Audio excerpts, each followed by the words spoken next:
Hey guys, it's me again, Barry with Barry's 8-Track and Classic Car Radio Repair, and an old beat up T-shirt and smoking on camera means I'm not demonstrating a customer's unit for the last time before shipment. It means that I'm in the middle of a job, and I'm a little frustrated. And I'm not very happy, and I don't really care what I look like because I'm frustrated.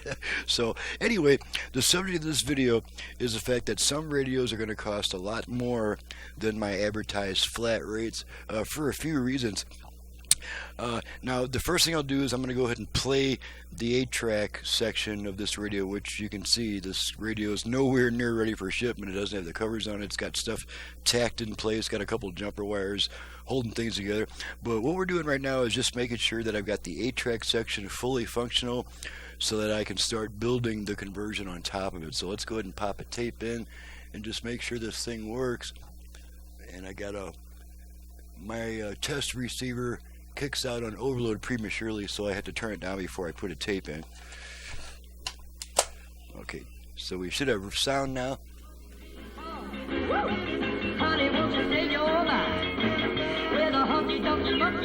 Just change tracks.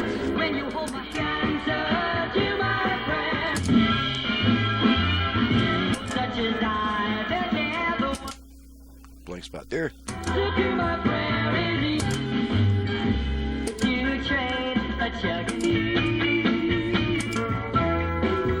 Okay, hit the eject switch, and that was enough to kick out my receiver on overload. I got to replace this receiver someday.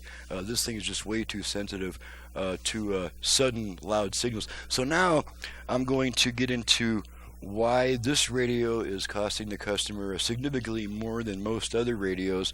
And so the first thing I'll do is I'm going to use another radio as a sample. Now this is an original classic Ford radio, I think it's a T6 SMZ, basically the first 8-track ever offered in cars. Ford, and then you can see now these original classic radios, they're nice and big. They've got plenty of room inside. This unit has been fully stripped of its original electronics and rewired in such a way that when I'm ready to install the conversion module, the wires are already run up to it, and all I have to do is solder the wires in place. I've already fully tested the 8-track section, make sure it works, like it should. And so this conversion module, you can see it fits conveniently right down here. And almost all your original factory classic radios, like Ford, Chrysler, AMC, and Delco, they all have plenty of internal space to mount the conversion electronics because of the way they were designed. Now let's take a look at this radio, which according to the customer is out of a 79 Ford F-150 truck. I don't know if it's the original radio that came with it or if it's an aftermarket radio that they're using. I'm strictly a bench technician. I did one installation at age 18 and swore I'd never do it again. So my life has been spent on the bench and away from cars. So the only way that I know whether this radio would be commonly installed in a Ford F-150 is if I got a bunch more, and the work order said it came out of a Ford F-150. So this could be considered an aftermarket radio because of the way it's constructed. Now, at least two companies made look-alike radios. I know that RCA and AudioVox made radios that were designed to look like the original. Now this one looks more like a Delco than a Ford. But it really doesn't look much like a Delco either. It remotely resembles a Delco. But at any rate, internally it is completely different. There is not one single similarity between a Delco lookalike and an actual Delco, and the same applies to the Ford radios and all that. They're generally made from cheaper parts, and the layout is so much different that, well, I'll just show you. I'm going to disconnect this thing and explain the few things I've done. Okay, now with the radio. Okay, so this radio. Now this is okay for so the first thing. This circuit board would normally come out. The first thing I do when I receive a radio for conversion is I remove all the boards to see what kind of space I have left to work with. Uh, this board would normally be removed, except that this board has the tape in switch and the dial light attached to it. So the board pretty much needs to go back. Uh, this board actually extended all the way to the end here, and all I really needed was this much of it. So I sawed off the end of it so that there's more room to mount my new head preamp, which is right here. There's my new head preamp. You know, let's get a little bit closer angle here. Be right back.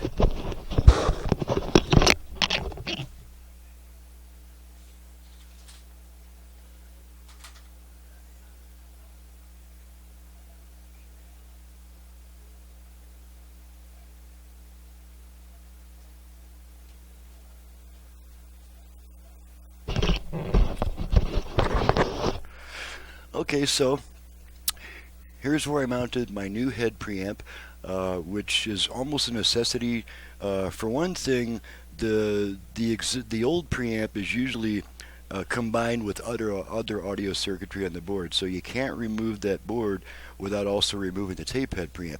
You can't install the conversion electronics until you remove the boards. So this is a special preamp that I've designed to bring out more treble on worn tapes. It provides a nice treble boost. So whenever possible, I replace the original head preamp with my own design, and then this is the speed control board for the new motor. I've got it temporarily mounted to a little bar of aluminum to serve as a heatsink.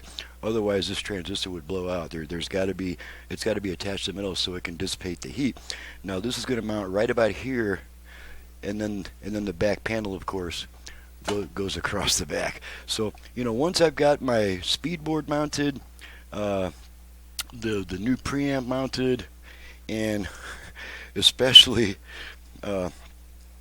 with the volume and tone control in its place.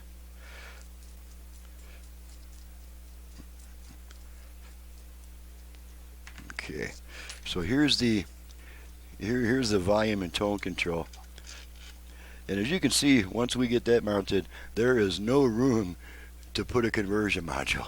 It's just not going to happen. And this customer, I believe, also wants Bluetooth, and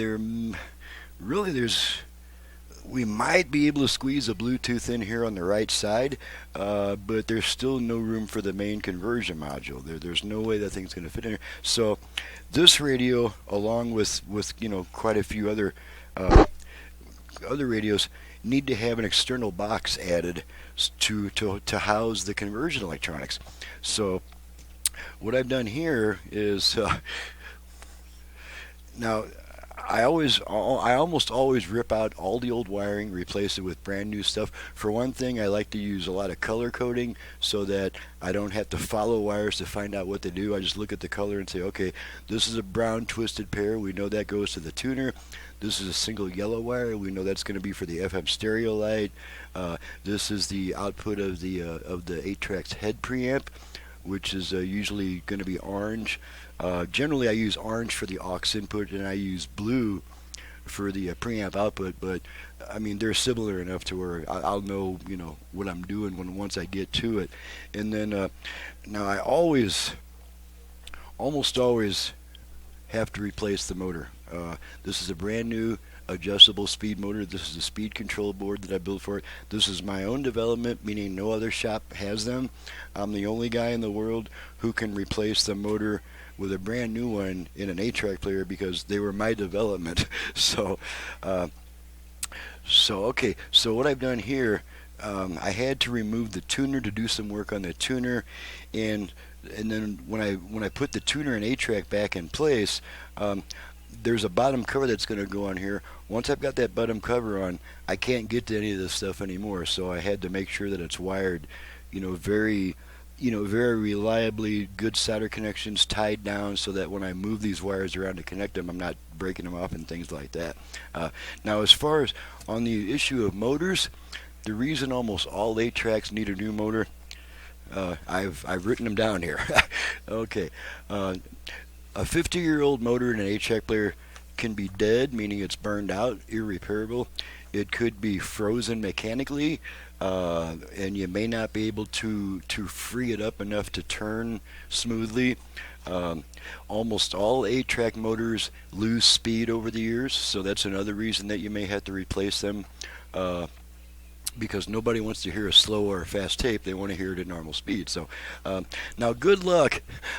I've had a lot of customers, actually do-it-yourselfers, call me and say, "Do you have a motor for a Sansui blah blah blah, or a Marantz TDR 830, or a realistic TR 169?" Guys, that information does not help me a bit. A model number on the unit and even the part number for the motor is absolutely useless. Absolutely useless these days. 40 to 50 years after manufacture, if you type a motor's part number into Google, it's going to return a piece of IKEA furniture or a bird cage or a wrench. Uh, it's not going to bring back a motor. I've been doing this for 20 years, and I've been for the last 20 years searching for motors all over the place. And this is what I found is, there are literally thousands of different type of motors that were used in 8-track players, from the really high quality AC motors in the old 8-track machines to the little bitty thin pancake motors that are found in a couple of the Craig machines. Again, Craig's an aftermarket brand, so they're going to be built much different than the original factory classic stuff. It's going to have cheaper controls that don't last as long. It's going to have unusual layouts that don't leave room for a conversion module. And all that. So other problems with motors include noisy bearings. After they wear, the bearings start to shrink a bit and they start chattering. The motor can either give you a continuous chattering noise, or it can be such that every few seconds the bearings will chatter against each other, and so the resultant sound is kind of like a whomp, whomp, whomp, when those bearings chatter and then recover and then start chattering again and recover again, blah blah blah. So we can have noisy bearings, we can have shot bearings, we can have almost all 8-track motors over the years start generating electrical noise through the rest of the circuitry.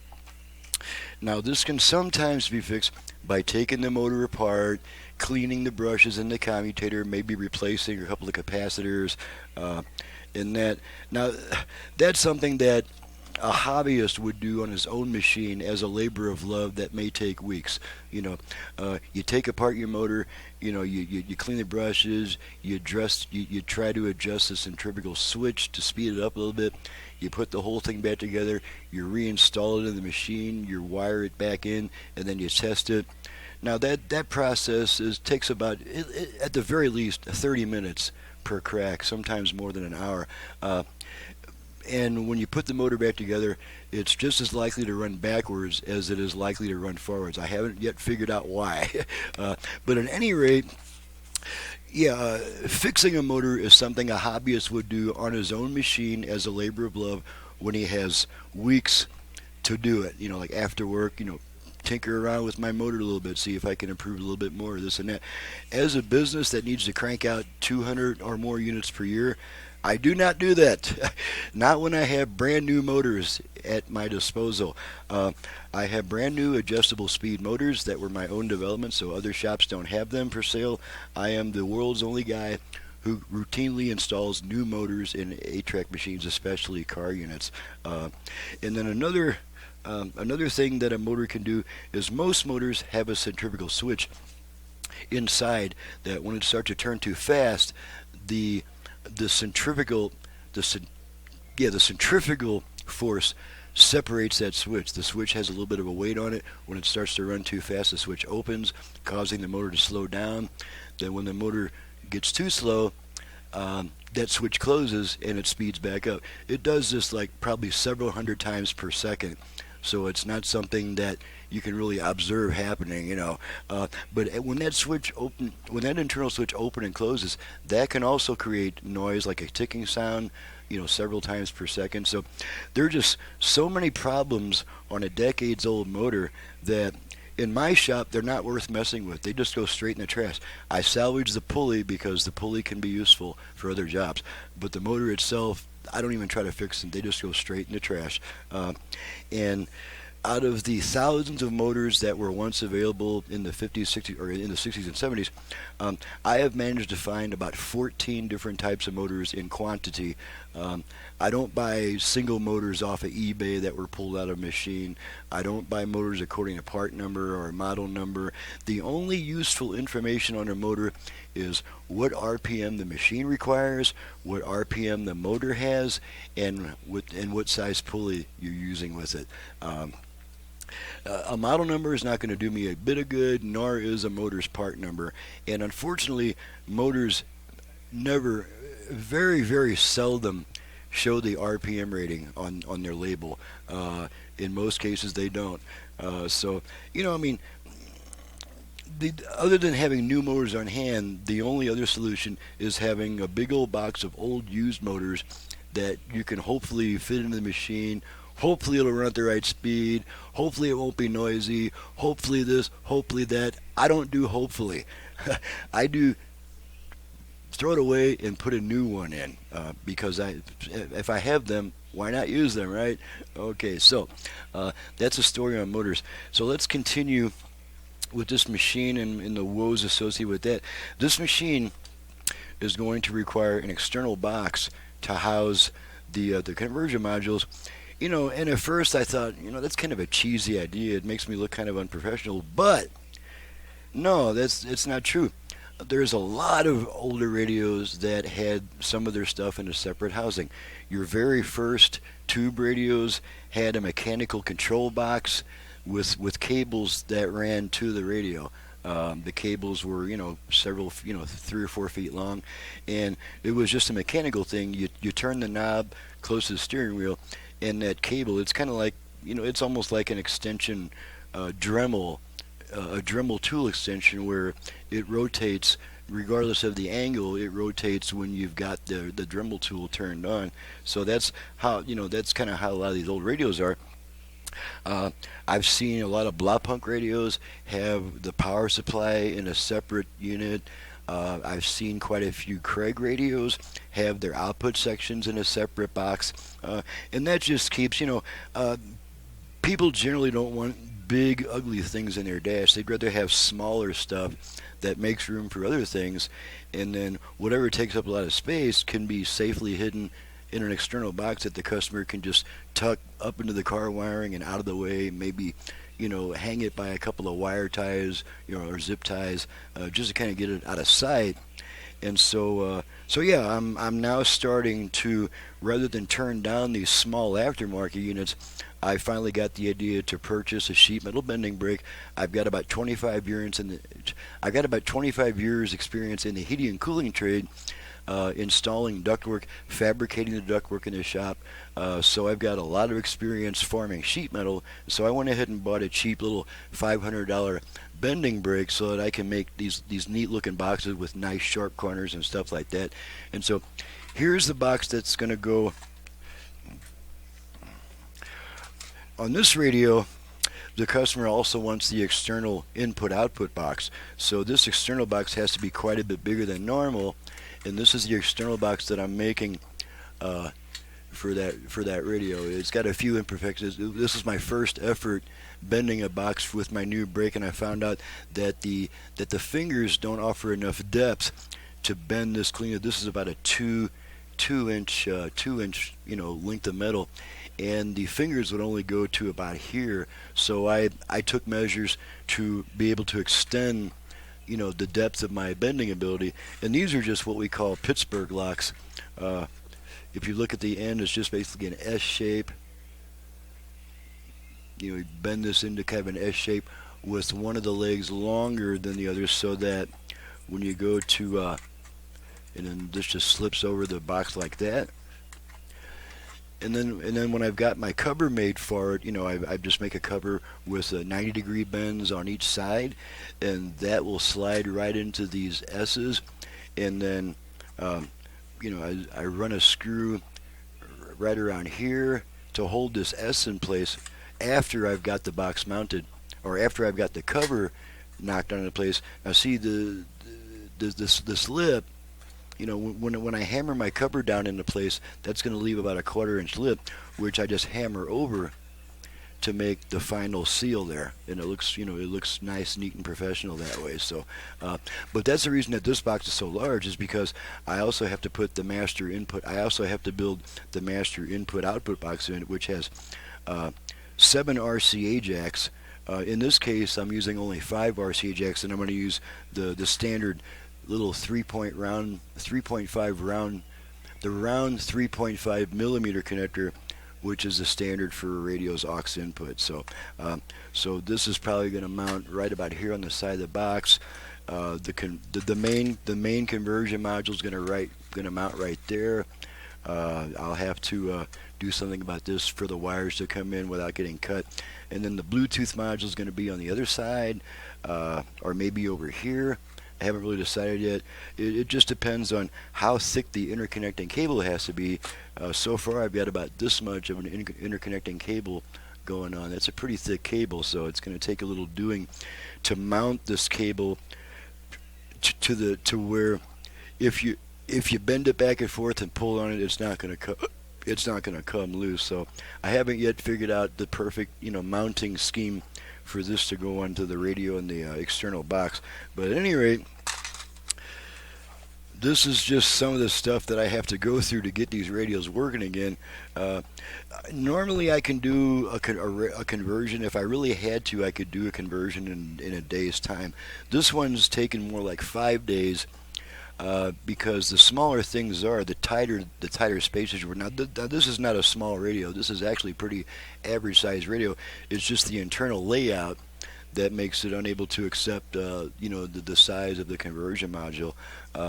Now an even worse case is this radio here.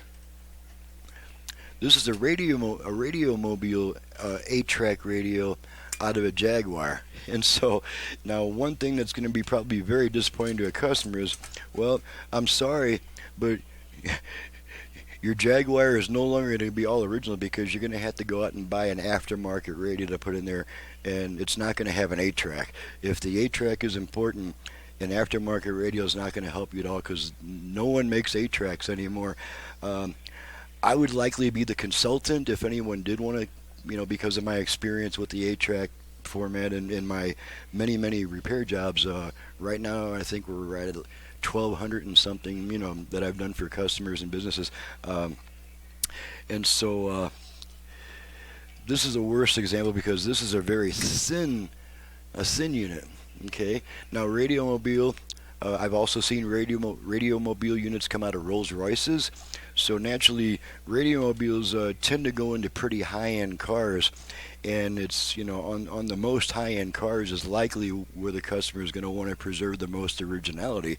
Can imagine a Rolls Royce, with an aftermarket radio in the dash, a little thin aftermarket thing, and he's got some kind of filler plate to fill in the rest of the space. And then another thing about this, and so this radio here, it's so thin that my new motor has to stick out. See that? That's this is the bottom of the unit. My new motor sticks out, about, let's see here.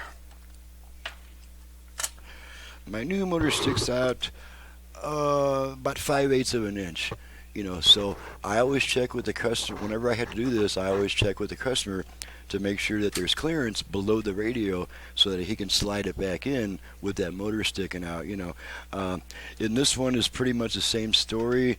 As you can see, there is no room whatsoever to mount the conversion module. Our motor's right here, our volume and tone control's here. The speed control board's going to mount right about there. Forget mounting it over here anywhere. And over here, we really can't mount it either, because we've got this tuner in the way, and this is our antenna input.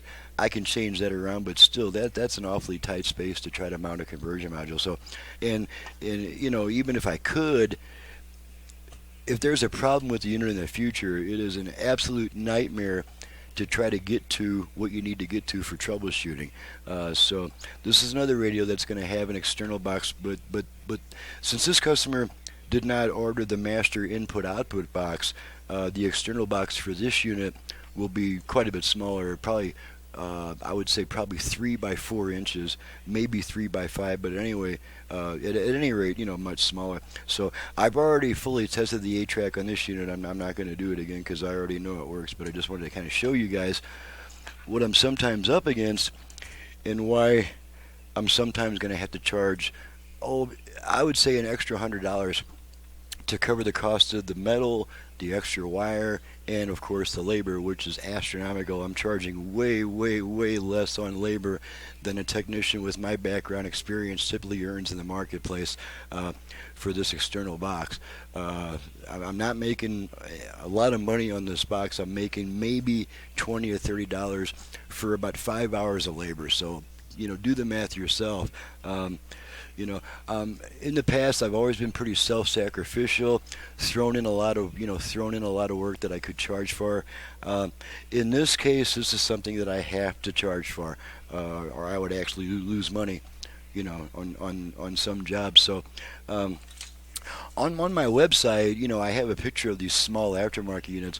And underneath it says, these are poor candidates for conversion because they're smaller and cheaper controls, limited internal space, blah, blah, blah. But since I came up with this idea of mounting some stuff into an external box, now I can start accepting these smaller aftermarket units again. But it's going to cost at least an extra $100 on top of the conversion, to add all this stuff.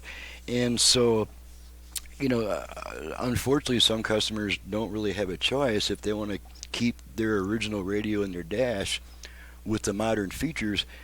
They're going to have to do it the way that I can do it, and that's all I can do. That's all that can be done. So, I guess I should apologize for that, but it's not my problem. It's what the manufacturers did. I have no control over how these radios were constructed, back in the day. I can only control what can be done with them now. And if you're thinking to yourself, well, you can just fix the radio to original stock. No. Trash that idea right now. You're never going to find all the parts that you would need to repair all radios to their original electronics. A lot of this stuff was early design, analog, integrated circuits that were quickly outmoded by stuff that was better, faster, higher, farther type thing. And you're just not going to find a lot of these parts anymore. With a Ford unit, their integrated circuits and their transistors are marked with their secret house number, not with their actual part number, so you have no idea what's inside them. If you need an integrated circuit for a Ford radio, good luck. It's just not going to happen. See, this kind of stuff, anyone capable of manufacturing semiconductors is not going to be worried about these old classic radios. They're going to be going for the new car market where they can make millions of dollars. If they made parts for classic radios, they wouldn't even sell enough to recoup their setup and production costs. There's just not enough. There's just not enough demand for parts for these original classic radios, so nobody's going to mess with them. They're going to be going for the money. Everybody goes for more money in favor of less money. Everybody. And that also applies to manufacturers. You have to recoup your setup and production costs before you start making a profit. And if you're remanufacturing integrated circuits for Delco radios, you are not going to make money. You're going to lose money. It's that simple. So no one's in business to lose money, and so Daryl Hawk at Aurora Design is the genius who developed a module that will work in almost any radio as long as it fits. And if it doesn't fit, I can make an external box so that it will fit. Thanks to Daryl and Aurora Design Electronics, these radios, these old 50-year-old radios, 60, 70-year-old radios, can be made to perform like new again. And so that's what we go with these days. We don't go on eBay or parts houses looking for some obscure transistor or some integrated circuit that we haven't seen in the past 30 years because they were quickly outmoded, with more modern designs. It's a waste of time. You're not going to find what you're looking for. So the trend these days is conversion to modern electronics using Aurora Design products, and that's really the only way to get a lot of these radios back on the road. When I get a customer who has an AM radio and I say, well, Yeah, all we can really do is convert it, and that'll add FM capability. Well, I don't really want FM. Well, that's not really the reason conversion electronics were designed. They were designed to get these radios just working again in the first place. You're not going to find output transformers. You're not going to find IF transformers. You're not going to find vibrator transformers. Uh, you can still find vibrators, but what good do they do if the rest of the radio's irreparable? There are some parts that are just no longer available. I will not go digging an old part out of a junk radio to fix the customer's unit. I Unless it's absolutely necessary, I will not do it, because if these parts have 30 years of wear on them, I don't expect them to last very long. And I take great pride in my devotion to long-term reliability, my diligent warranty coverage, and my most prevalent emotion is caution. If I can't be convinced of 5 years of at least 5 years of solid performance, preferably 10 years of solid performance, after I work on the radio, I won't take the job in the first place. And it's not that I'm this great self-sacrificial guy who's so giving. It's that warranty returns are a huge pain in the butt. They're extremely disruptive to my operation, and I could lose money. I could end up losing money if I install used parts in a customer's radio. The way we do things in my shop is it's ready for the next 10 years of a rough treatment, and I won't go any less than that. That's just my caution kicking in. My desire to not have warranty returns coming back all the time. I enjoy a lot of praise from really high-end customers that make me feel great, actually not worthy of such generous accolades, but at the same time, I don't want to lose those generous accolades. So, I'm a BBB accredited shop with an A+ rating, and the output of my work, reflects that quality. So anyway, I'm starting to ramble quite a bit here. Mainly, I just wanted to kind of get the idea across that some radios are going to cost significantly more than what's stated in the flat rates on my website and in the work order, because it requires like days of extra work. So I have to charge more for them. Not nearly what I typically earn as a technician with my experience and background, but at least enough to say, okay, well, at least I didn't give the work away. So figure on, if you've got one of these real small, thin aftermarket units, like this one here, less than 2 inches tall, you should definitely plan on paying an extra $100 so that I can put things into an external box and cover the cost of my materials and all the extra labor. So that's the main purpose of this video. So I want to thank you guys for watching, listening, and there's no individual thank from a certain city. So I'll just say thanks for watching, listening, and I'll see you guys next time.